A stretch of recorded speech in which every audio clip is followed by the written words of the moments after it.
Tarehe 29 mwezi Oktoba, Tanzania lilifanya uchaguzi ambao ulibubikwa na fujo na vurugu na ghasia mbalimbali.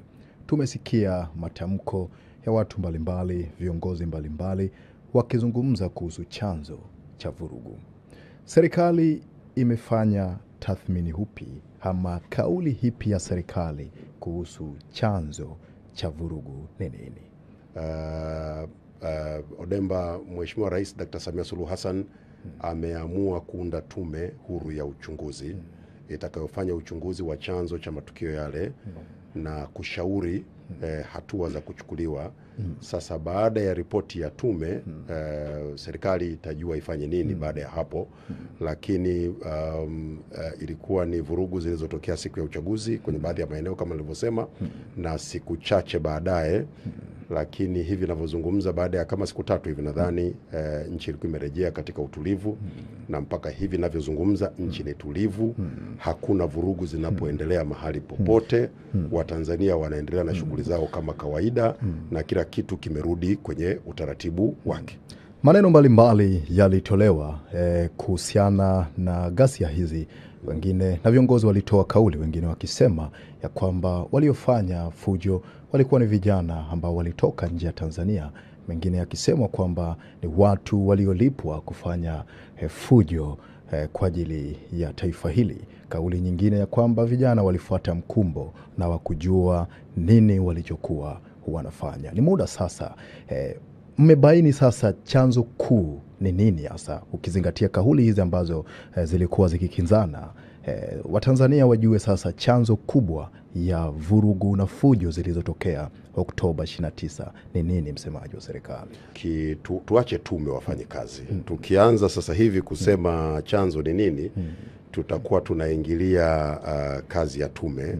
Lakini naelewa kwamba haya matukio yametokea kwenye jamii na watu wameona, wakiwemo viongozi wameona. Kwa hiyo kutakuwa na watu ambao wangependa kueleza kile walichokiona, na taarifa ambazo tulizipata tangu awali. Ni kweli kwanza ni lazima ijulikane kwamba haujawahi kuwa utamaduni wa Watanzania kufanya yale yaliyotokea. Hiki ni kitu kipya, hakuna mtu alikitegemea, na kwa hiyo inatupa kazi sisi kama nchi sasa kujua hasa kilichotokea nini kwa kina. Inawezekana kuna watu tumewakamata ambao sio raia wa Tanzania, pengine wamekuwa katika tuhuma hizo za kuhusika. Inawezekana tukaona vijana ambao sisi katika hali ya kawaida hatutarajii wawe katika mkumbo wa vurugu zile kama ambavyo imezungumzwa.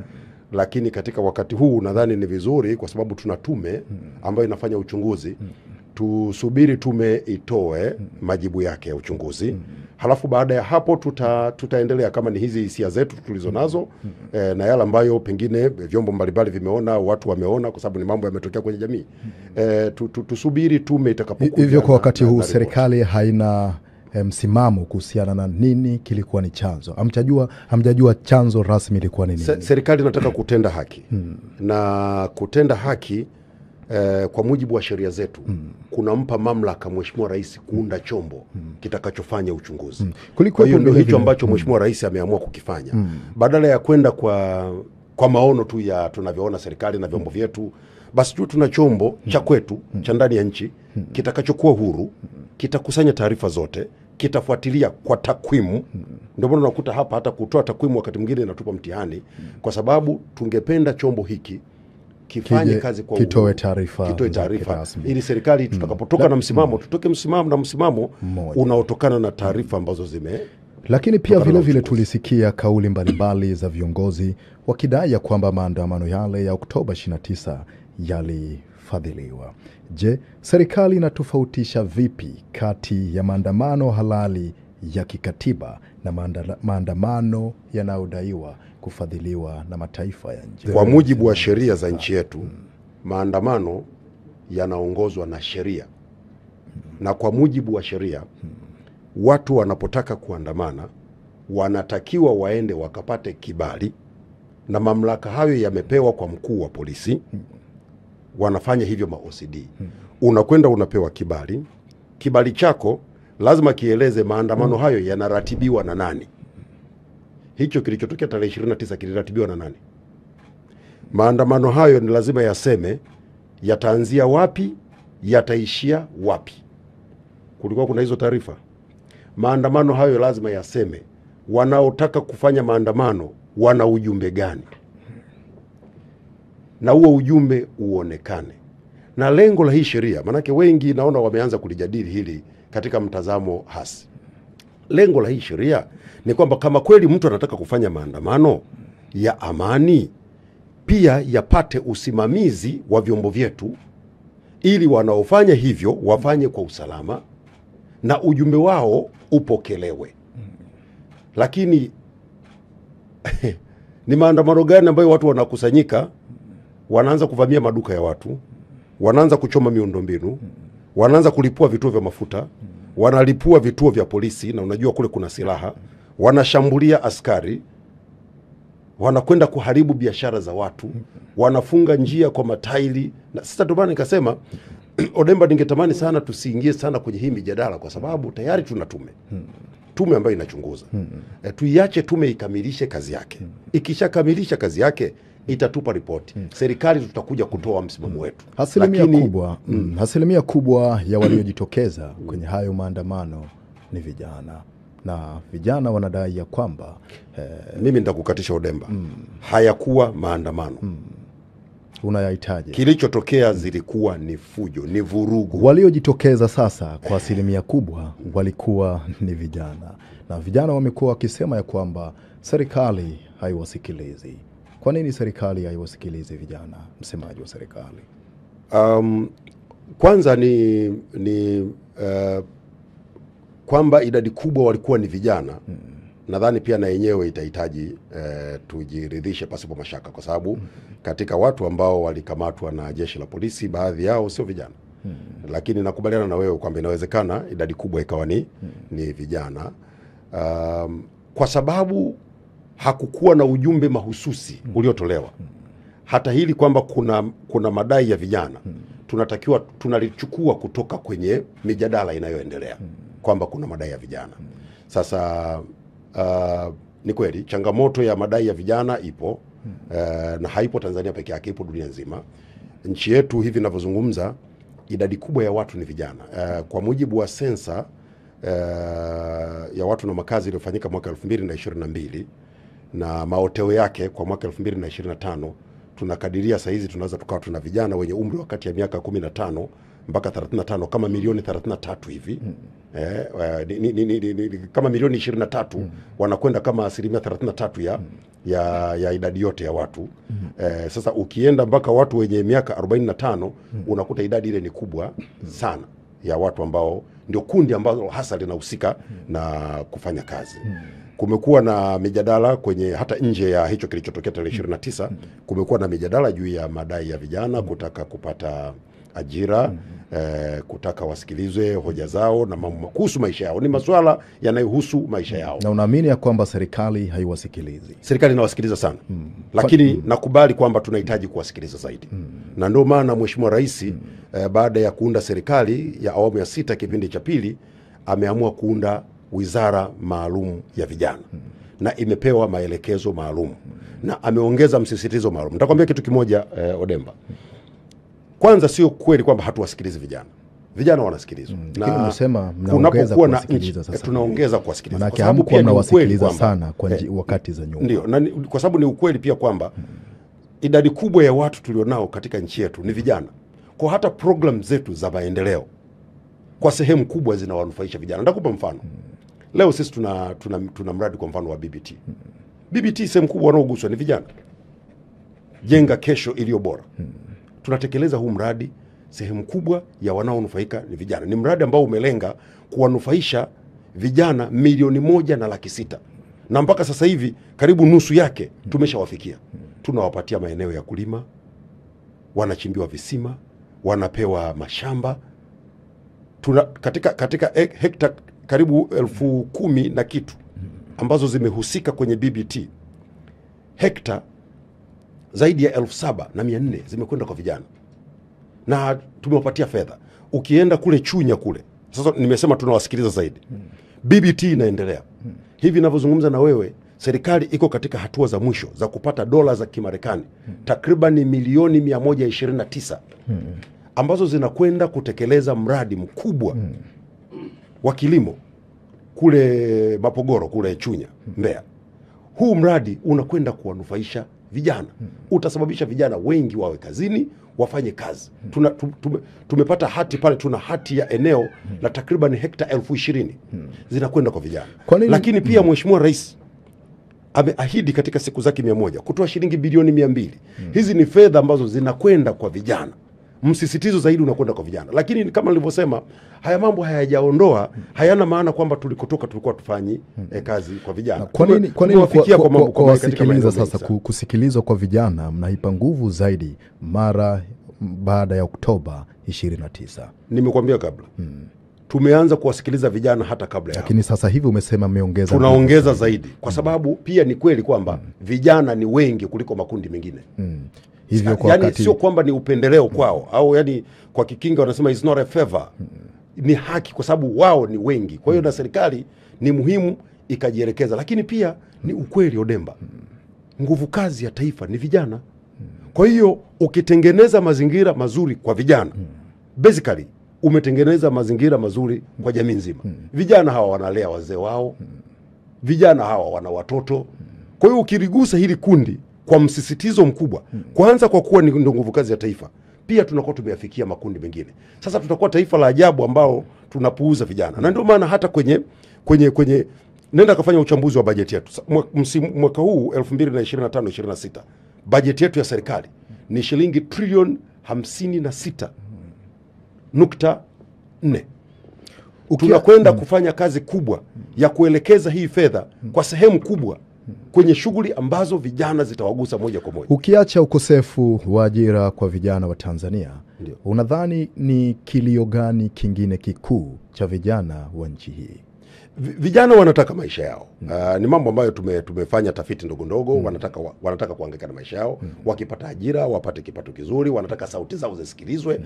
Unamwona waziri wa vijana Joel Nanauka anazunguka nchi nzima kuzungumza na vijana. Lakini pia tunaanzisha majukwaa mengine mengi ambayo vijana tutawasikiliza. Tujue kwa kina wanataka kitu gani, au kwa vile ambavyo tayari serikali inavifanya wanataka nini zaidi. Kwa sababu wakati mwingine tunaweza tukawa tunafanya jambo ambalo pengine kijana anataka kitu tofauti zaidi. Kwa hiyo tunajaribu kuangalia kwenye maeneo yote. Kwa mfano nakupa tu mfano. Sasa hivi dunia inakwenda kwenye uchumi unaotegemea teknolojia. Serikali inafanya uwekezaji mkubwa sana kwenye eneo la teknolojia kwa sababu ni eneo ambalo vijana wengi wamejielekeza huko. Tunataka tuwekeze kwenye kuwawezesha vijana kunufaika na vitu kama akili unde, vitu robotics. Ndio teknolojia zinakokwenda. Internet of Things, mambo ya cyber security kwenye cyber system. Tuangalie namna gani vijana watanufaika, na hivi ninavyozungumza tuko kwenye maandalizi ya mwisho. Serikali inategemea kupokea takriban shilingi bilioni, hela za mkopo ni hela zetu. Ni hela zetu, maana kuna watu wanadhani tukikopa fedha basi hizo hela zinakuwa za msaada. Ni fedha zetu kwa sababu tutazilipa. Tunategemea tupate dola milioni 165 kwa ajili ya kutekeleza mradi wa kituo cha teknolojia pale Nala Dodoma. Ni kituo ambacho kitatoa fursa nyingi kwa vijana. Tuwawezeshe kuanzisha vitu vinaitwa miradi startups. Uanzishe miradi mbalimbali itakayowezesha kufanya biashara, kutumia mitandao na teknolojia, kufikia uwekezaji mkubwa, kuingia kwenye masoko mengi duniani. Hivi vyote serikali inafanya kwa sababu tunajua dunia ndiko iliko, na vijana wetu tusipowafikisha huko tutakuwa hatukujibu mahitaji yao. Moja kati ya vitu ambavyo vijana wa nchi hii, Mheshimiwa Gerson Msigwa, wamekuwa wakisema ni kusikitishwa vile vile na kupinga mambo ambayo yanaendelea nchini, ikiwemo vijana kupotea na watu kutekwa katika taifa hili. Msimamo wa serikali ni upi kuhusu swala la utekaji na watu kupotea na wajulikani walipo, Mheshimiwa Gerson Msigwa? Kwanza serikali haiungi mkono matukio haya kwa sababu ni makosa na tunasikitishwa sana pale matukio haya yanapotokea. Hatuungi mkono, hayakubaliki, na pale tunapobaini waliofanya makosa haya tunachukua hatua. Lakini pili, naelewa sio vijana peke yake. Hakuna mtu yote ambaye anapenda mwenzake atekwe au auawe. Si matukio mazuri na hayakubaliki. Ni hatua gani sasa mlizochukua? Manake watu kadhaa wametekwa, wengine walipotea na wajulikani walipo mpaka sasa. Mheshimiwa Msigwa, je, serikali imeshindwa sasa kukomesha utekaji katika taifa hili? Wako ambao tulipokea taarifa za kupotea kwao na wamepatikana. Wanaendelea na shughuli zao. Wengi tu, kila siku jeshi la polisi linatoa taarifa. Lakini pia wako ambao baada ya kupokea taarifa za kutoonekana kwao wanaendelea kutafutwa. Hii ni kazi ya jeshi la polisi, wanaendelea kufanya hivyo, na msimamo wetu serikali ni kwamba unajua ulinzi wa raia na mali ni jukumu linafanywa na jeshi la polisi, lakini pia linafanywa na sisi wote wa Tanzania. Kwa pale ambapo jamii inazo taarifa, inaweza kushirikiana na vyombo vyetu vya kisheria vinavyochukua hatua dhidi ya mambo haya, tushirikiane, kwa sababu kama nilivyosema, serikali haiungi mkono utekaji, haiungi mkono watu kuuawa. Ni mambo ambayo kwa pamoja tunahitaji kushirikiana kuyakomesha. Kwa hiyo pale ambapo imetokea pengine mtu amechukuliwa au ametekwa, ikathibitika kweli alitekwa, basi ni jukumu la msingi la jeshi la polisi kumtafuta kwa kushirikiana na jamii yenyewe. Serikali, mnajua ni nani anayewateka watu hapa nchini? Wako watu ambao wamepatikana na wametutajia watuhumiwa wao waliohusika na matendo hayo, na wale watu wamekamatwa na wamefikishwa kwenye vyombo vya sheria, kwa sababu ni kesi ziko huko mahakamani, nisingependa kuzijadili. Lakini pale ambapo bado hatukufanikiwa kupata watuhumiwa, tunaendelea kuwatafuta. Serikali ya Marekani kupitia ubalozi wake wa Marekani hapa nchini Tanzania, Dar es Salaam, walieleza na kutoa statement kwa wananchi wake wa Marekani wanaoishi Tanzania ya kwamba wachukue tahadhari kuanzia tarehe 5 kuelekea kwenye Desemba 9, kwa kile walichowaeleza ya kwamba wajiepushe na mikusanyiko pamoja na maandamano, wakidai ya kwamba wachukue tahadhari vile vile kuhusu usalama wao. Hii inamaanisha nini? Ya kwamba usalama wa Tanzania umekuwa wa kuyumbayumba kwa kiwango hicho mpaka Marekani watilie mashaka? Sio nia ya serikali kuingilia kazi za taasisi mbalimbali za kimataifa, lakini pia kutengeneza taharuki kwenye nchi ambayo ina utulivu na yenyewe sio sawa. Vyombo vyetu vinahakikisha kwamba nchi yetu iko salama wakati wote.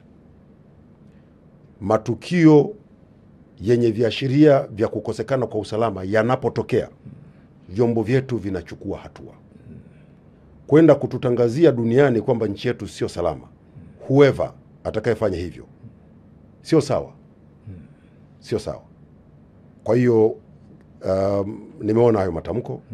Nachotaka kuhakikishia, wawe ni ubalozi wa Marekani au nchi nyingine yoyote, ni kwamba vyombo vyetu viko macho, vinafanya kazi usiku na mchana, kama ambavyo vyombo vya nchini kwao vinafanya kazi usiku na mchana kuhakikisha viashiria vyote vya kiusalama vinakabiliwa, kuhakikisha watu wao wako salama. Na vyombo vyetu vya Tanzania vya ulinzi na usalama muda wote viko macho kuhakikisha watu wetu wako salama, nchi yetu iko salama. Na hii kazi inafanywa kwa weledi mkubwa. Na hata pale matishio yalipotokea, vyombo vyetu vimefanya kazi kwa weledi mkubwa kuhakikisha vinakabiliana nayo. Matukio tuliyoyajadili hapa ya tarehe 29, kama vyombo vyetu vingekuwa legelege, leo tungekuwa tunazungumza madhara makubwa kuliko tuliyoyaona. Vyombo vyetu vilifanya kazi, tunatambua kuwa kuna madhara yalijitokeza. Tunasikitika sana sisi wenyewe upande wa serikali kwamba katika vurugu zile Watanzania wenzetu wamepoteza maisha. Mwenyezi Mungu awaweke mahali pema. Si jambo ambalo serikali inalifurahia hata kidogo. Sio serikali wala viongozi wa serikali. Tunatambua kwamba kuna uharibifu mkubwa wa mali, wa biashara, watu wamepoteza ajira, vijana wamepoteza mitaji yao, tunatambua. Lakini vyombo vyetu vilifanya kazi na vikahakikisha kwamba nchi inarejea kwenye hali ya amani na utulivu, na hilo ndio jukumu ambalo tunalifanya sasa kwenye hii tarehe ambayo imetangazwa, na nchi iko shwari kwa kazi inayofanywa na vyombo vyetu inshallah. Walieleza vile vile kwamba watapitia mashirikiano yetu baina ya Tanzania na Marekani. Je, hii haiwezi ikatuathiri kivyovyote vile kidiplomasia, lakini hata kiuchumi, hasa ukizingatia kwamba hawa ni wahisani wetu wakubwa? Hawajasema wanakwenda, wamesema wanapitia. Kupitia si tunajadiliana.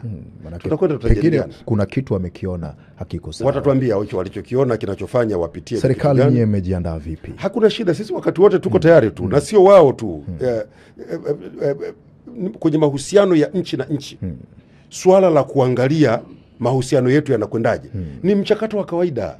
Ni mchakato wa kawaida. Kwa hiyo kama wana jambo ambalo wanaona ni specific ambalo linawafanya wa review, basi tutakwenda kukaa nao, tutazungumza, tutasikiliza, watatusikiliza na sisi wao tutawasikiliza.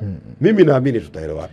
Kumekwepo vile vile na mkanganyiko kuhusiana na vitu vilivyoharibika, mfano vituo vya mafuta.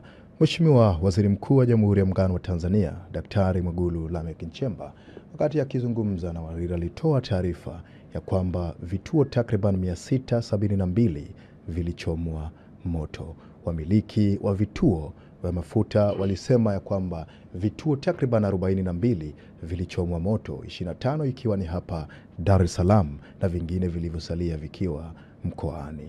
Ridhiwan Kikwete, waziri, naye akizungumza alisema ya kwamba aliambiwa ya kwamba vituo vilivyochomwa moto ni 92.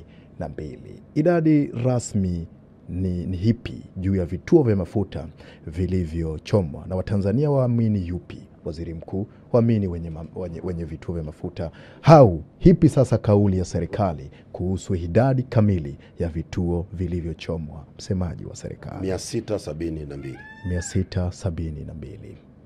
Wamiliki wa vituo walivyosema 42. Aliyesema ni nani? Kwa sababu mimi nafahamu, kwa mfano mmiliki mmoja wa vituo vya mafuta vituo vyake vimechomwa 38, mmoja tu.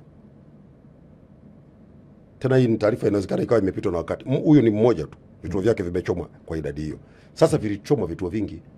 Sasa Mheshimiwa Waziri Mkuu alitoa takwimu 672. Dar es Salaam. Sasa kila mtu anayetoa takwimu umuuliza kwambie, inawezekana anatoa takwimu za 90 pengine za Dar es Salaam, pengine anatoa takwimu za 90 za Morogoro, pengine sijui za wapi, maeneo mbalimbali, lakini kauli ya serikali ni kauli aliyotoa Mheshimiwa Waziri Mkuu. Idadi ya vituo ni 672. Kituo cha utangazaji cha kimataifa cha Cable News Network CNN walitoa ripoti yao kuhusu yale yaliyotokea Oktoba 29, na mara baada ya ripoti hiyo, wewe msemaji wa serikali Gerson Msigwa ulitoa taarifa yako ukidai ya kuwa CNN hawajaitendea haki serikali ya Tanzania, kwani walitoa taarifa yao pasipo kubalance story, ama pasipo kusikiliza upande wa pili wa serikali. CNN kupitia ripota wao Larry Madowo alisema ya kwamba aliitafuta serikali ya Tanzania kwa juhudi zote pasipo kufanikiwa, na hakupewa ushirikiano wa aina yoyote ile na serikali ya Tanzania, hivyo ilimlazimu kufanya hivyo. Unasemaje katika hili? Kwanza nilichokisema siku zile, wewe ni mwandishi wa habari Odemba, mimi na wewe sisi wote ni waandishi wa habari. Mimi nilizungumza on the principles of professionalism. Huwezi kwenda kutengeneza makala tena yenye tuhuma nzito dhidi ya serikali, halafu serikali usiipe nafasi ya kutoa maelezo kitaaluma. Wala ambao hawajui, mimi na wewe ni waandishi wa habari, ni jukumu la mwandishi wa habari ama chombo cha habari kubalance story yake, kutoa haki sawa ya pande za habari yake au ripoti yake. Wewe Odemba, Chief Odemba, umepata shida kunipata mimi? Si niko hapa leo kwenye kipindi chako? Ulinitafuta kama unatafuta panya? Si nimepatikana? Uwezi kwenye chombo cha habari chenye heshima ukafanya tuhuma nzito kama zile bila kutoa upande wa serikali. Huyo mtu nayemtaja, sitaki kumtaja jina lake, sisi sio kwamba hatuoni. Kakaa huko alikokuwa, anajua ni wapi, anatangaza kwamba Watanzania nitumeeni picha, niandike makala, nitengeneze makala kuhusu hali ya Tanzania. Nikuuliza Odemba, wewe unapotaka kutengeneza makala unaomba picha utumiwe kwa WhatsApp? Hivyo ndivyo uandishi wa habari wa CNN ulivyo. Kulikuwa kuna ubaya gani? Kwani waandishi wa habari wa CNN hawajawahi kuja hapa Tanzania? Kwanza kabla ya hapo amekwenda kutoa, ngoja nisikilize vizuri. Kabla ya hapo kaanza kutengeneza. Mimi nilitaka kwenda Tanzania lakini siendi kwa sababu nina tishio la usalama. Kamtisha nani? Alisema kwamba alinyimwa kibali. Amenyimwa kibali. Mimi ndo nayetoa kibali. Ameomba kibali saa ngapi? Wewe taarifa zake za yeye kuomba kibali. Mimi ndo nayetoa kibali kupitia idara ya habari maelezo. Taarifa zilifika hakuna. Hakuomba kibali. Badala yake akaenda kutengeneza clip, anatuhumu serikali, anatuhumu polisi kwamba polisi wa Tanzania ni wabaya na nini na nini na nini. Katoka hapo kaitisha kusanyiwe picha za simu. Amesema bado ataleta ripoti nzito. Akasema anakwenda kutengeneza makala. Sawa. Amekusanya picha, ametengeneza makala, ndio anaanza kusema alitafuta serikali ya Tanzania kuipata. Sikiza Odemba. Hii ni nchi huru. Na Tanzania haipokei maelekezo ya CNN. Amesema analeta ripoti nyingine nzito. Hawezi kututisha. Yaani ndugu yangu, nchi inatishiwa na CNN. Tanzania sisi tunaweza tukatishiwa na, yaani acha Tanzania, hata mimi siwezi kutishiwa na CNN. Wewe Gerson Msigwa, mwambie huyo mwandishi wa habari mwenzako afanye kazi kwa weledi. Sawa? Asituletee police journalism. Sisi hatutishiwi nyao. Asitake na sisi tuseme majina ambayo kiongozi mmoja mashuhuri duniani anakiita chombo chake. Huwezi chombo cha habari ukakaa unatisha nchi huru kama hii, unaitolea vitisho eti nitawafanya hivi, nitawafanya hivi. What is that? What is that? Anataka tutishe ili tufanyeje? Lakini yeye kutoa ripoti ilikuwa ni sahihi, haikuwa ni sahihi kama chombo cha habari. Mimi sina tatizo na kutoa ripoti. Kama chombo cha habari kuripoti kile kilichotokea Tanzania. Nasema hivi, makosa si makosa. Mimi sina tatizo na ripoti aliyoitoa. Lakini alitakiwa katika ripoti yake iwe na upande wa serikali. Huwezi ukaenda ukatoa ripoti ya upande mmoja. Hicho tu ndio nilichokisema. Angekuja upande wa serikali, tungempa ushirikiano. Sasa umekaa mtu mwezi mzima chombo cha habari cha kimataifa, unaongea tu vitu vibaya, unatoa mapicha mabaya dhidi ya nchi na nini. Hakuna mtu anapenda yaliyotokea tarehe 29. Lakini sasa chombo wewe kazi yako wewe ni kuona tu hilo kila siku ni hilo na all the way hutoi nafasi kwa serikali kueleza kilichotokea. Gerson, you are among of senior journalists hapa nchini Tanzania. Kazi kubwa ya chombo cha habari ni nini hasa kwenye matukio kama yale yaliyotokea Oktoba 29? Ni kuripoti matukio kwa usawa, kwa uwajibikaji. Wanasema responsible journalism. Unaporipoti matukio kwa usawa, kwa uwajibikaji, kwanza unazingatia kuwa na taarifa zilizo sahihi. Sawa? Kuto kuwa na taarifa za upande mmoja. Sawa? Lakini pia kuwa muwazi kwenye vyanzo vyako vya taarifa. Huwezi ukatoka mwandishi wa habari unazungumza tuhuma nzito kama zile zilizochapishwa, halafu unamnukuu mwanaharakati. Yaani mwanaharakati ndio anatoa takwimu za matukio ya Tanzania. Unakwenda kunukuu kiongozi wa chama cha siasa. Wewe Odemba nikuulize, unapotafuta takwimu za matukio ya vifo vya watu, unakwenda kupata nani kwenye taasisi ya NGO, shirika lisilo la kiserikali la wanaharakati? Huko ndio unakwenda, ndio chanzo chako cha taarifa. Unataka kwenda kuandika hiyo habari, unakwenda kuanzia mwanzo, umetengeneza makala dakika 23. Dakika zote wewe unanukuu wanaharakati na malalamiko yao na nini, and then you call that a documentary?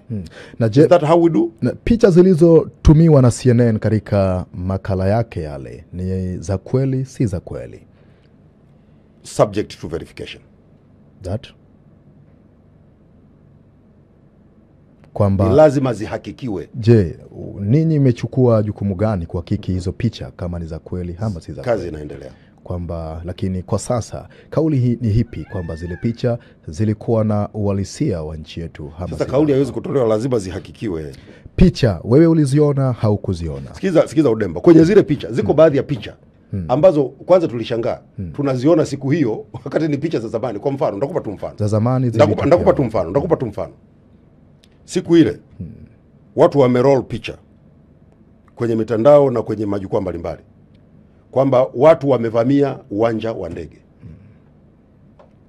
lakini zile picha ni za mwaka 2021 watu walipoingia uwanjani wakati mwili wa hayati Dr. John Pombe Magufuli unasafirishwa.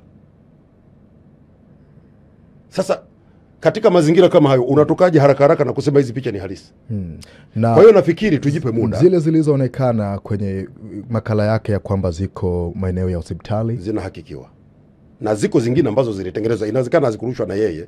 Na ndio maana katika wakati huu tunahitaji sana utulivu na tuiache tume ya uchunguzi ifanye kazi yake. Kwa sababu tulishaona kuna baadhi ya picha zinaletwa zimetengenezwa, zimechukuliwa picha za zamani, zimechukuliwa picha za nchi nyingine. Yako mambo mengi ambayo yamejitokeza. Sasa busara ni nini? Tuache tume ifanye uchunguzi. Haya mambo yote yatahakikiwa na taarifa zitatolewa. Je, taifa letu kama Tanzania inajitosheleza pasipo kutegemea wahisani? Tunaweza kuishi bila kutegemea na sijui kama ni neno zuri sana kusema wahisani. Hawa sisi ni wadau wetu wa maendeleo. Ni watu ambao tunafanya nao kazi pamoja. Na mimi nataka nikwambie kitu kimoja. Nitakupa tu mfano wa budget. Sawa. Mwaka huu 2025-26 budget yetu ya serikali ni shilingi trilioni 56.47 hivi. Sawa. Katika fedha hizo shilingi trilioni 40.47 nadhani hizi nukta za mbele huku zinaweza zikawa, lakini zaidi ya shilingi trilioni 40 zinatokana na makusanyo yetu sisi ndani ya serikali. Misaada kwenye bajeti yetu ni shilingi trilioni 1.07.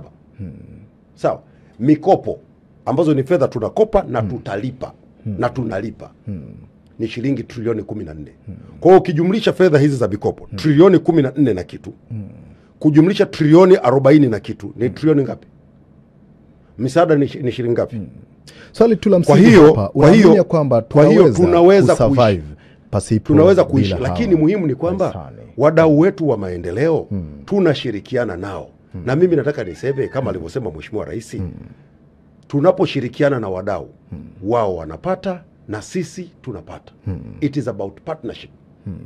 Sasa ukisema kwamba hatuwezi kuishi bila misaada, ni kweli tunahitaji misaada, tunahitaji kushirikiana nao, ni muhimu sana ili tuharakishe mambo yetu yaende haraka, lakini isiwe kwamba bila wao basi nchi hii haiwezi kwenda. No way. Kama ni hivyo, tafadhali take a look kidogo. Sehemu kubwa ya bajeti zetu ni fedha zetu sisi wenyewe. Na Rosemary, nataka nikuhakikishie miradi hii mingi. Huyu mtu bila shaka ni wewe Mheshimiwa Gerson Msigwa. Basi kama ni wewe tunaweza sasa, ngoja nikwambie kwanza tuisikilize tafadhali. Ngoja kwanza nimeshakuelewa, naifahamu hiki. Hata tuisikilize imalizike tafadhali. Unaweza ukaipa. Sehemu kubwa ya bajeti zetu ni fedha zetu sisi wenyewe. Na Rosemary, nataka nikuhakikishie miradi hii mingi tunajenga kwa fedha zetu sisi wenyewe. Ndio maana makusanyo yetu kwa mwezi sehemu kubwa tunakwenda kurudisha kwenye mikopo, kwa sababu tumechukua hela twende tukajengee reli, tukajengee barabara, tuwape watu maji, tuwape umeme, tununue dawa na vitu vingine vingi. Hii clip unayoicheza hapa imefanywa spinning. Sio kauli zako hizo. Sio. Unaelewa maana ya spinning? Au nawe nikuchukue darasani? Unaelewa maana ya spinning? Si kauli zako. Spinning sio maana yake, sio kauli yangu. Spinning maana yake mtu anakatakata vipande ili mradi akidhi haja yake. Hii clip hata aliyetengenezwa na mimi niliisaisha kwenye page yangu ya Instagram. Hii imekatwa ili ionekane msemaji mkuu wa serikali aliongea vitu viwili tofauti. It is not true. Na nitarudia nilichokisema. Sehemu kubwa ya budget ni fedha zetu sisi wenyewe. Nimekwambia hapa mwaka 2025-26 budget yetu ni shilingi trilioni 56.6 ngapi nadhani huko 6 ngapi, sikumbuki sana hizo decimals. Sawa. Kati ya hizo fedha shilingi trilioni 40.47 ni fedha zinazotoka na makusanyo yetu. Hivi katika trilioni 56 halafu trilioni 40 ni fedha zetu sisi wenyewe, ni fedha za makusanyo yetu, nyingi ni zipi zilizokusanywa? Za kwetu sisi wenyewe, si ndio hivi?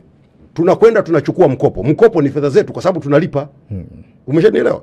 Tunalipa, ukichukua mkopo unalipa. Yani Odemba, mimi wewe nikikukopesha shilingi milioni 2 hapa leo, hizo fedha utanilipa. Hizo fedha ni za kwako, sio za kwako? Za kwangu. Sasa kuna tatizo gani ya hilo clip? Sasa pale kuna trilioni 56. Trilioni 40 na kitu .47 ni za makusanyo yetu sisi wenyewe. Trilioni 14 tunakopa kama ambavyo Marekani anakopa, Ulaya anakopa, China anakopa, mtu yote anakopa, na tunalipa trilioni 14. Jumla ngapi? 50, karibu 50 pengine nakwenda karibu 51. Si ndio hivi? Hela ndogo inabaki hapo. Trilioni 1 ndio ya misaada. Sasa nikisema fedha ni za kwetu sisi wenyewe, tatizo ni nini? Je, tunaweza tukafanya mambo yetu sisi kama taifa pasipo? Wewe ukiangalia hizo takwimu unaona kwamba tunaweza tukashindwa? Kama katika trilioni 56, trilioni 55 ni za kwetu sisi wenyewe, unaona tutakwama. Kwa hiyo trilioni 4 pekee ndio fedha ambazo tunategemea kutoka kwa wahisani. Kwa hiyo unaweza kaona tu hizo figa zinakueleza kwamba nchi yetu kwa sehemu kubwa ya bajeti yake inajitegemea. Sasa hii clip waliofanya, walipoona nimeeleza huu ukweli, wakaamua waende wakatengeneze, nioneshe huku nasema tunajitosheleza, huku nasema tunakopa. Kwani zina, na mimi nawauliza, hivi kama wao wanajua uchumi waliotengeneza, na mimi nawafahamu waliotengeneza hii clip, hivi kama wao wanajua uchumi, hela ukikopa zinakuwa sio za kwako? Za kwako. Sasa kwa nini ionekane hiyo kauli ni mbaya? Inakusaidia kwa na kama lengo lako ilikuwa ni kuuliza ndimi mbili, hizo ndio ndimi mbili. Kwamba leo unazungumza una hela za kwako za makusanyo trilioni 40. Una hela zako umekopa, umeongeza kwenye trilioni 40, si za kwangu nitalipa. Sasa si hela zako. Mara baada ya matamko haya, hofu imetanda pengine kwa Watanzania ya kwamba bila watu ambao wamekuwa ni wadau wetu wa maendeleo kwa muda mrefu kutuunga mkono, huenda tutasuasua. Manake Mheshimiwa Rais vile vile itakumbukwa alisema ya kwamba kutokana na yale yaliyotokea, sasa tujifunge mkanda, huenda mirija ya kutoka kwa wahisani wetu ama wadau wetu ikakatwa. Ndio alisema hivyo kwa sababu si nimesema hapa kwamba kuna trilioni 1 ya msaada, na inawezekana wengine kwenye fedha za mikopo wakatuletea masharti. Lakini habari njema ni kwamba kwa sehemu kubwa ya bajeti yetu inatokana na makusanyo yetu. Hilo ndio lilikuwa hoja yangu. Sasa Mheshimiwa Rais anaposema hata bila wao tunaweza kuishi.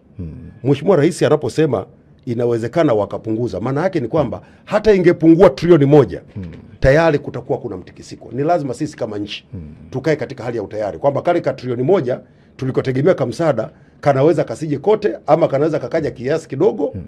Umeona, tukae mkao wa kula, tuone namna gani ambavyo tutaishi kwa kile tulicho nacho.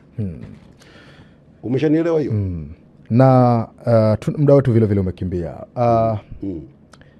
Unahisi ya kwamba kama taifa Tanzania kuna mahali nchi ina maumivu? Kwa sasa huwezi kusema nchi haina maumivu, kwa sababu tumetoka kwenye matukio ambayo yameondoka na maisha ya Watanzania wenzetu. Tumetoka kwenye kipindi ambacho vurugu zilizosababishwa zimeleta hasara ya miundombinu, zimeleta hasara ya biashara za watu, zimetuletea watu ambao wanatushambulia, wanatuchafua huko kimataifa, wanaweza wakaleta athari kwenye maeneo yetu ya kiuchumi na nini. Kwa hiyo yako mambo ambayo ni lazima pia tuwe concerned kwamba yanaweza pia yasiwe katika upande wetu. Na mimi ni waombe wa Tanzania, naomba kuchukua nafasi hii ni waombe wa Tanzania, Watanzania tuwe makini. Nchi yetu yametokea haya yaliyotokea, ziko sababu na sio muda sababu tutazijua, lakini nataka niwaambie Watanzania, tutakaoijenga Tanzania ni sisi wenyewe Tanzania, na tutakaoibomoa Tanzania ni sisi wenyewe wa Tanzania. Mimi ushauri wangu kwa Watanzania nikiwa msemaji mkuu wa serikali, Watanzania tuitetee nchi yetu kwa gharama yoyote. Watanzania tunasue mitego ya kutuingiza kwenye shida. Waliokuwa wanafanya campaign za haya matukio yaliyotokea walichukua kigezo kimoja cha haki. Haki, haki, haki. Ukiangalia sasa hivi hawazungumzi tena haki. Sasa hivi wanazungumza watalii wasiende Tanzania, wawekezaji waache kwenda Tanzania, kampuni za uwekezaji zilizopo Tanzania ziondoke. Maana yake sasa wanakwenda kwenye malengo waliokuwa wanayataka. We can predict. Sio kwamba hatujui. We can predict. Tunajua what is happening. Mimi ninachotaka kuambia Watanzania, watch out. Tuwe macho. Iko mifano, yako maeneo ya kujifunza ambako walipita katika mitihani kama hii kwa sababu hawakung'amua tunakokwenda leo hii. Hizo nchi sitaki kuzitaja, ziko kwenye shida kubwa. Nchi yetu kwa sasa hivi ipo katika hatua kubwa za kimaendeleo ambazo zitaleta matokeo makubwa kwenye maisha ya watu. Tunakwenda, ngoja kwanza Odemba, usitaki unayotaka wewe. Ngoja niwaambie na Watanzania ambayo wanastahili. Nchi yetu kwa sasa hivi inakwenda kwenye uchumi mkubwa wa gesi. Nchi yetu sasa hivi inakwenda kwenye uchumi mkubwa wa madini adimu, rare mineral elements. Nchi yetu sasa hivi inakwenda kwenye uchumi mkubwa utakaotokana na uwekezaji wetu kwenye bandari zetu. Bandari ya Dar es Salaam na bandari ya Bagamoyo ambayo tunaanza kuijenga. Uchumi wetu utakwenda kuchochewa kwa kiasi kikubwa na miradi yetu mikubwa. SGR ambayo sasa hivi inachanja mbuga na tayari tumeanza kujenga njia za kwenda mpaka nchi jirani. Nchi yetu inakwenda kwenye uchumi mkubwa utakaosaidiwa na nishati ya umeme. Haya mambo yanaleta neema na pia yanavutia maadui. Ni vizuri Watanzania wawe macho. Tusikubali kuchoma nchi yetu, kubomoa nchi yetu, hasa katika kipindi hiki ambapo tunaelekea kwenye neema kubwa na serikali iko tayari kutufikisha kwenye neema kubwa. Umesema ya kwamba kwa namna moja ama nyingine kuna maumivu ndani ya taifa. Serikali imefanya jitihada gani ama inafanya jitihada gani, au serikali ina neno gani nzuri la kuponya maumivu yaliyotanda katika mioyo ya Watanzania?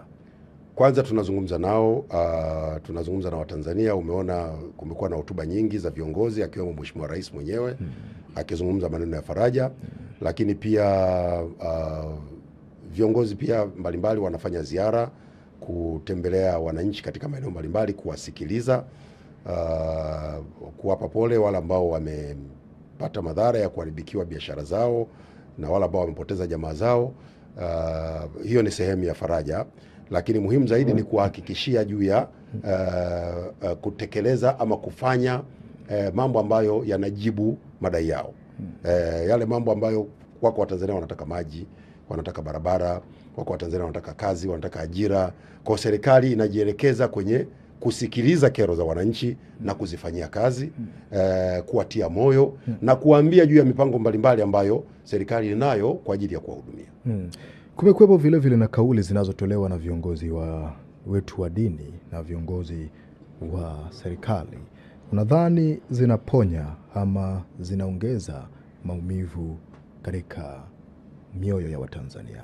Wako viongozi wa dini ambao kusema ukweli ukiwasikiliza wanaleta utulivu kwenye nchi, wanahamasisha amani na utulivu katika nchi, na wanawasihi watu wajiepushe kuhusika katika vitendo vya vurugu.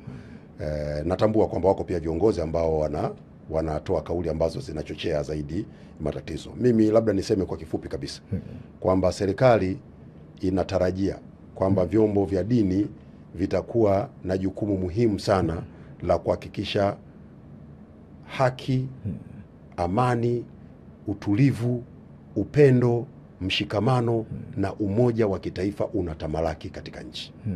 Haipendezi hata kidogo viongozi wa dini wakawa wanatoa matamko ambayo yanatugawa, yanaongeza machungu kwa wananchi, yanachochea hasira kwa wananchi. Hilo sio jukumu la viongozi wa dini. Na mimi ningependa kuweka wazi, ni vizuri viongozi wa dini wakajua kwamba dini wanazo au madhehebu ya dini wanayoyaongoza yana waumini wenye mitazamo tofauti. Unapokwenda kuzungumza mambo ambayo yanawaumiza waumini wako, sio sawa. Nadhani viongozi taasisi zetu za dini zimekuwa na utamaduni wa siku nyingi wa kuwaunganisha watu, wa kuhimiza, kuhubiri amani. Ni utamaduni wetu wa vyombo vyetu vya dini, taasisi zetu za dini katika nchi. kuwafanya watu wawe wamoja, wapendane. Mimi ni Mkristo kwa mfano. Tunasema hakuna amri kuu zaidi ya upendo. Tuhamasishe upendo.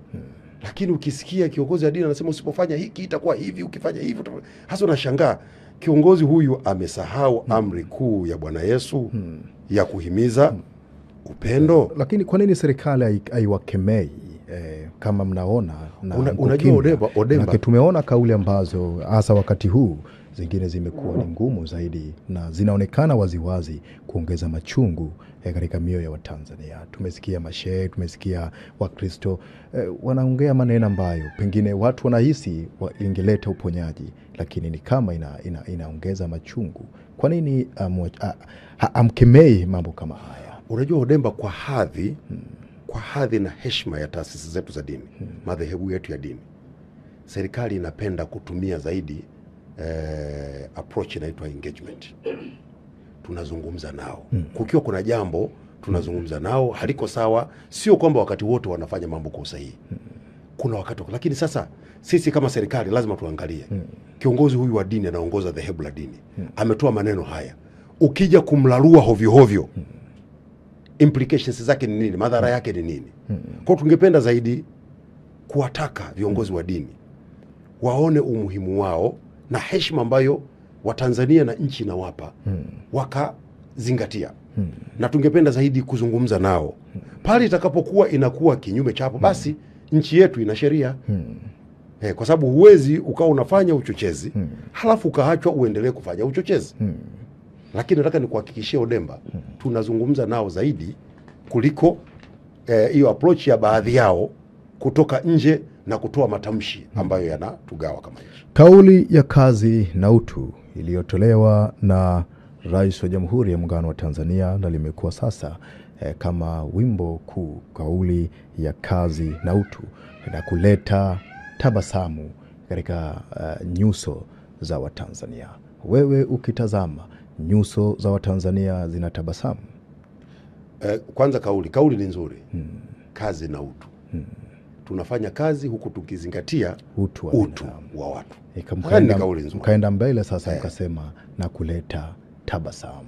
Sasa tabasamu ndio ile umeona Mheshimiwa Rais wakati anazindua bunge la 13 anasema angependa katika kipindi chake anapomaliza aache Watanzania sio tu wakiwa na maendeleo ya vitu, lakini pia wakiwa na tabasamu moyoni.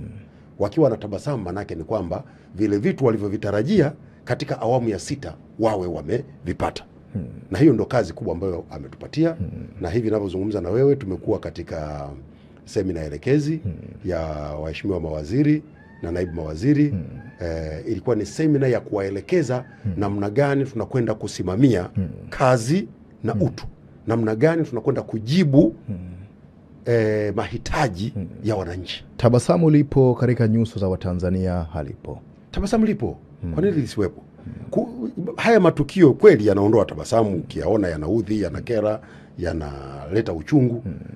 Yametokea. Jitihada gani sasa iliyopo ya sasa hivi ni kujiponya kama taifa? Sasa huo unipa na muda na mimi nazungumza.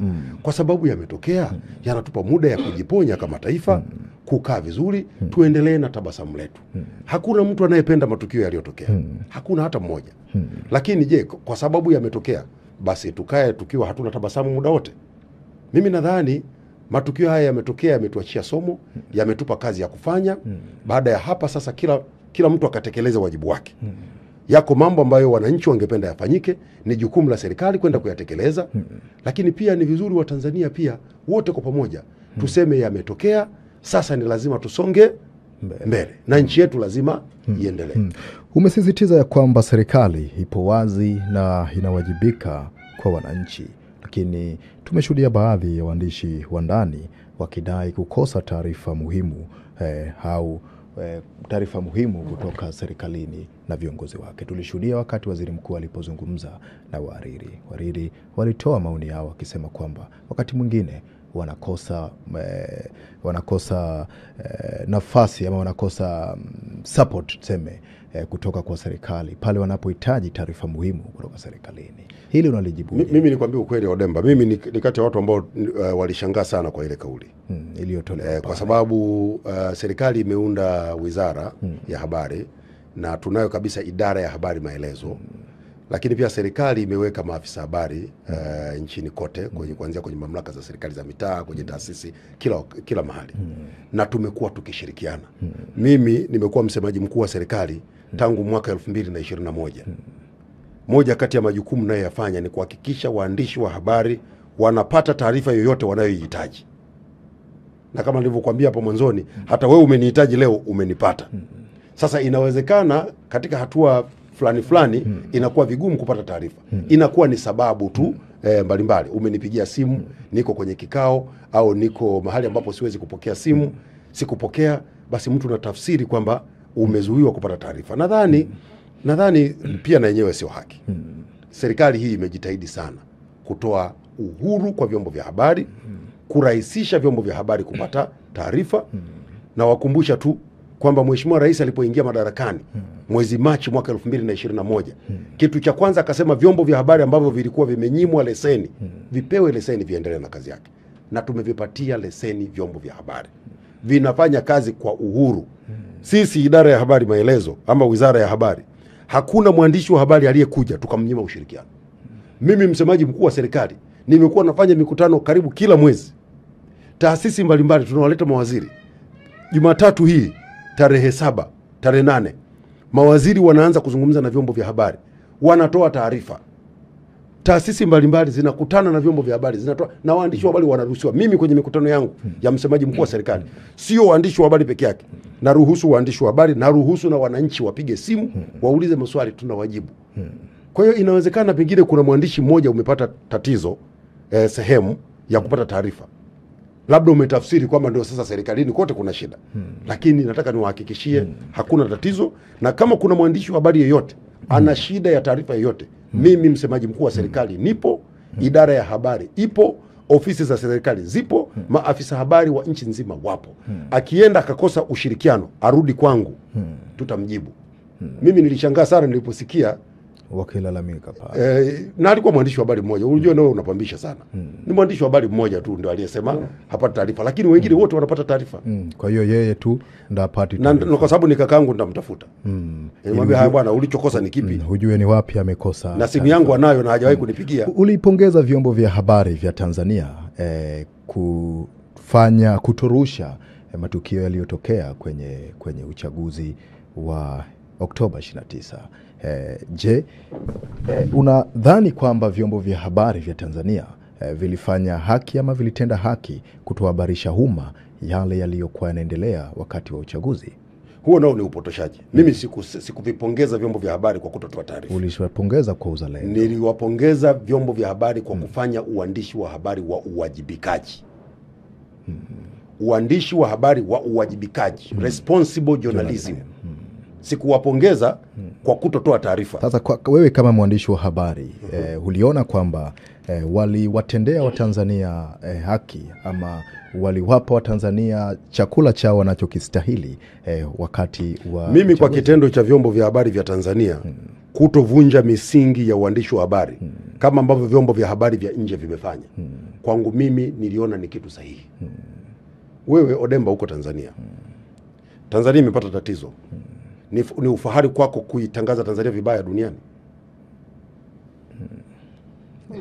Nakuuliza, kumetokea tatizo kwenye nyumba yako, umekosa hela ya kuwapatia ugali watoto wako nyumbani, ni ufahari kwamba leo wanangu watalala njaa, leo wanangu hawana nguo za kuvaa? Ni ufahari. Lakini familia uwezo.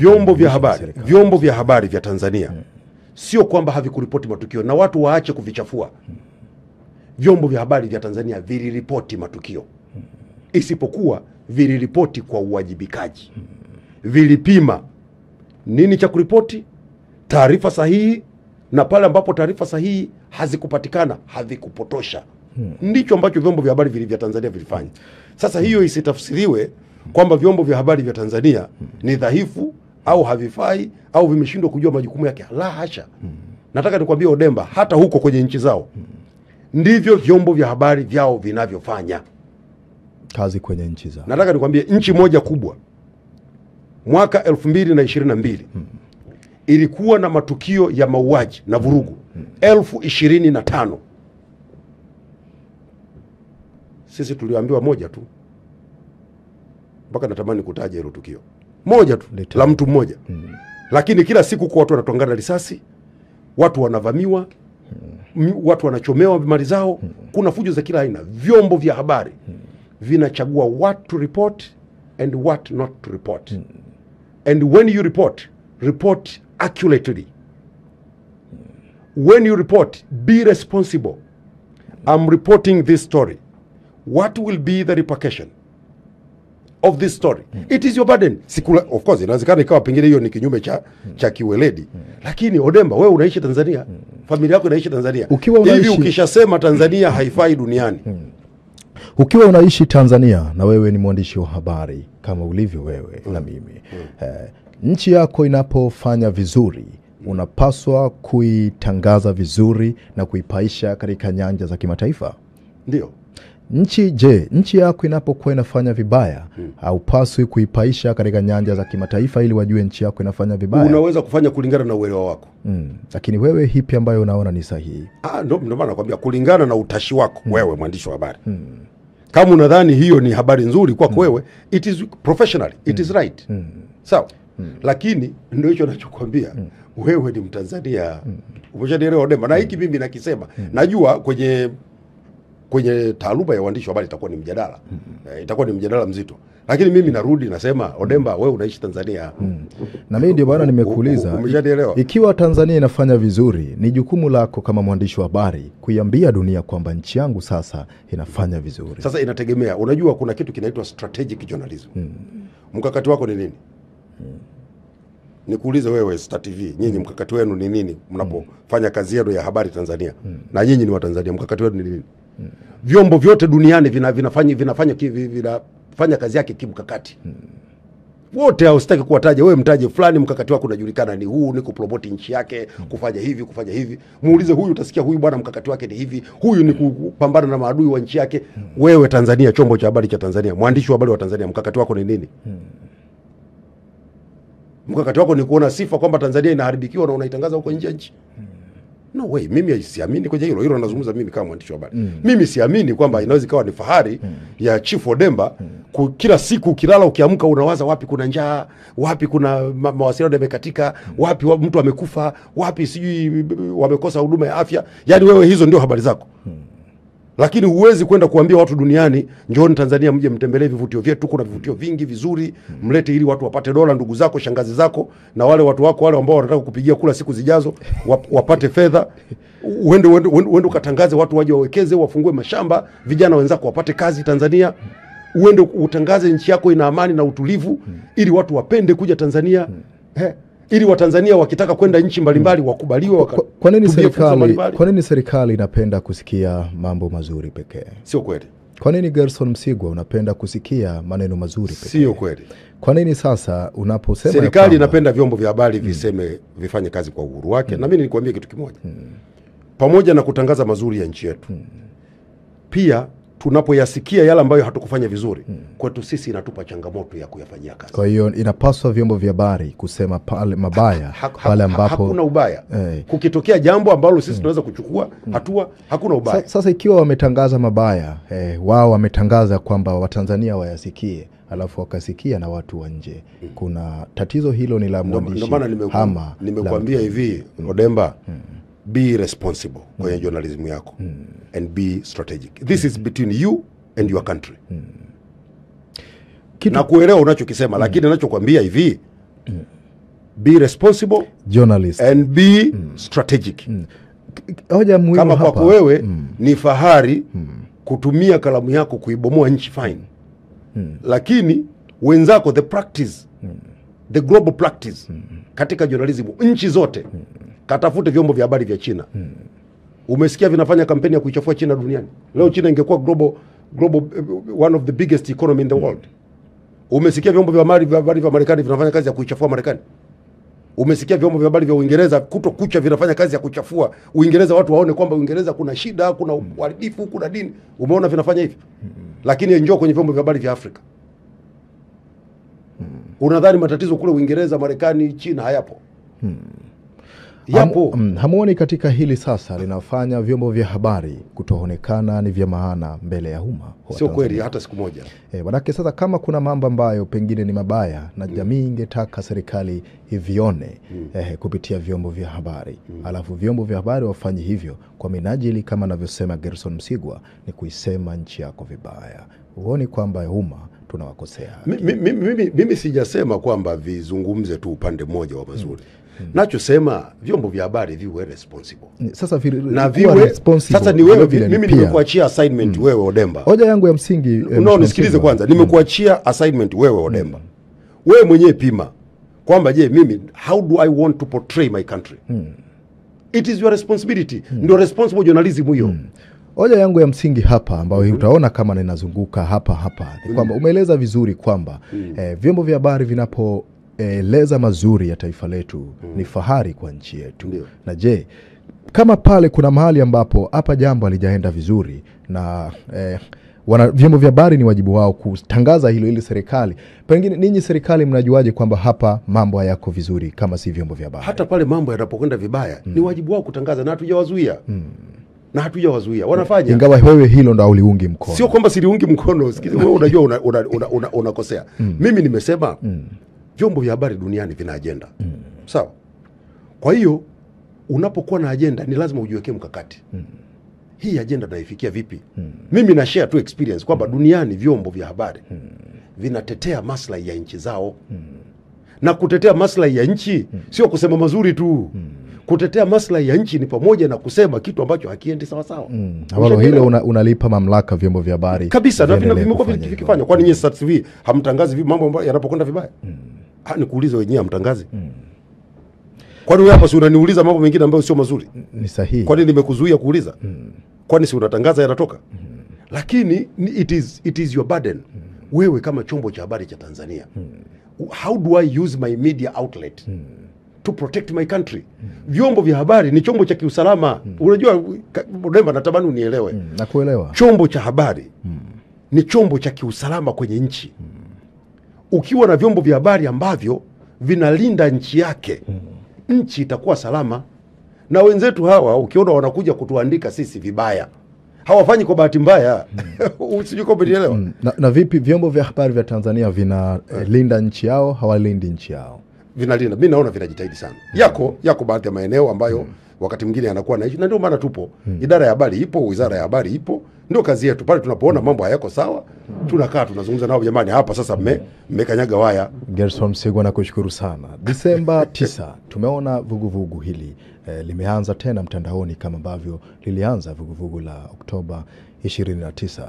Msimamo wa serikali ni upi kuhusiana na maandamano yanayoratibiwa ya Desemba 9? Nitalijibu, lakini kuuliza kwanza swali, anaratibu nani? Tumeona likiendeshwa mtandaoni. Nani anayeratibu? Baadhi ya wanaharakati. Nani anayeratibu? Wanaharakati wako wapi? Si nimekusomea sheria hapa inasemaje? Unataka kufanya maandamano, unakwenda unapewa kibali, unasema utafanya wapi mpaka wapi, muda gani, ndio sheria inavyotaka. Lakini anyway, nimekuelewa. Sisi tunasikia hayo maneno, tunayasikia. Ninachotaka kusema kwa kifupi sana ni kila ambacho Mheshimiwa Rais alikisema juzi, kwamba sisi kama nchi, vyombo vyetu kama ilivyo leo, kama ilivyokuwa jana, ndivyo itakavyokuwa tarehe 9 na siku zinazofuata. Vyombo vyetu vya ulinzi na usalama wakati wote viko tayari kuhakikisha watu wako salama, mali zao ziko salama, mipaka ya nchi yetu iko salama. Kwa nataka kuhakikishia kwamba vyombo vyetu vya ulinzi na usalama viko tayari, sio tarehe 9 tu peke yake, wakati wowote kuhakikisha nchi iko salama. Tunapokuwa tunatamatisha sasa, kuna baadhi ya wanaharakati ambao ukurasa zao za mitandao ya kijamii zimefutwa hapa Tanzania, na Meta ambao ni wamiliki wa vyombo hivyo wameeleza kwamba ni shinikizo la serikali kuhusu kufutwa kwa kurasa za wanaharakati hao: Mange Kimambi, Maria Sarungi na Sativa wote kurasa zao zimefutwa. Ni kweli kwamba ni shinikizo la serikali mitandao hizo zao kufutwa, na kama sijaona hiyo kauli ya Meta kama wamesema hivyo, sijaona na siwezi kuichukua kwako, lazima ije kwa utaratibu kwa sababu huwezi wewe ukanipatia sababu mimi, na kama Meta wamesema, Meta wana namna wanawasiliana na mamlaka za Tanzania, kwa hiyo wanaweza wakatoa sababu, tutaona kama ni nini. Lakini mitandao ya kijamii ni moja kati ya majukwaa ambayo yanatumiwa na Watanzania kwa shughuli mbalimbali, na ni majukwaa ambayo yanaweza kutumika kwa mambo ambayo yanasaidia nchi au yakabomoa nchi. Pale ambapo kuna tishio la mitandao ya kijamii kufanya shughuli ambazo hazileti maslahi ya taifa, zinahatarisha usalama wa nchi, ni jukumu la serikali kuchukua hatua. Sasa inaweza ikawa hatua zinaweza kuchukuliwa popote, ama kwa watoa huduma wanatoa huduma kwenye hizo, ama kwa waendeshaji wa hiyo mitandao ya kijamii kwa namna yote, kwa sababu hapa jukumu la msingi la nchi ni kuhakikisha hatui na majukwaa ya mtandaoni yanayoleta shida kwenye nchi. Hilo ndio jukumu la msingi. Sasa kama ni hao uliowataja au mtu mwingine yoyote, mtu yoyote anayefanya shughuli zake mtandaoni, ni muhimu azingatie sheria na taratibu za nchi yetu. Hukuzingatia, vyombo vinavyohusika vitachukua hatua. Hili unalolizungumzia ni bahati mbaya sina taarifa hapa. Ningekuwa na taarifa ningekujibu specific. Ni lini Twitter itafunguliwa hapa nchini Tanzania? Pale ambapo tutakubaliana juu ya namna ambavyo wataendesha jukwaa lao Tanzania. Ni Twitter ndo wana makosa ama watumiaji? Tulishazungumza nao na tumelijibu hili jambo mara nyingi. Twitter wameruhusu jukwaa lao kutumiwa katika namna ambayo inavunja taratibu zetu. Kwa hiyo kwa sababu inavunja taratibu zetu na tumeshindwa kuelewana, basi uwepo wa Twitter Tanzania. Utaratibu gani ambao wanavunja? Tulishaeleza ni taratibu za kisheria. Wameruhusu maudhui ambayo kwa mujibu wa sheria zetu ni kinyume cha sheria, na sisi tumejaribu kuengage nao na hatukuelewana, tumezima. Watakapoona umuhimu wa kukubaliana, kwa sababu sisi Odemba hatuwezi kuruhusu kuwa na jukwaa ambalo linaleta madhara kwenye nchi. Unajua ni jukumu la serikali kulinda wananchi wake. Yaani wewe huwezi ukaja hapa Odemba na jukwaa lako linaleta mgogoro, linaleta fujo, linatisha watu, linadhalilisha watu, halafu tukaliacha. Haiwezekani. Haiwezekani. Kama bado wamegoma kufuata kile ambacho mliwaambia. Tulipoishia ni hapo ambapo tupo sasa hivi.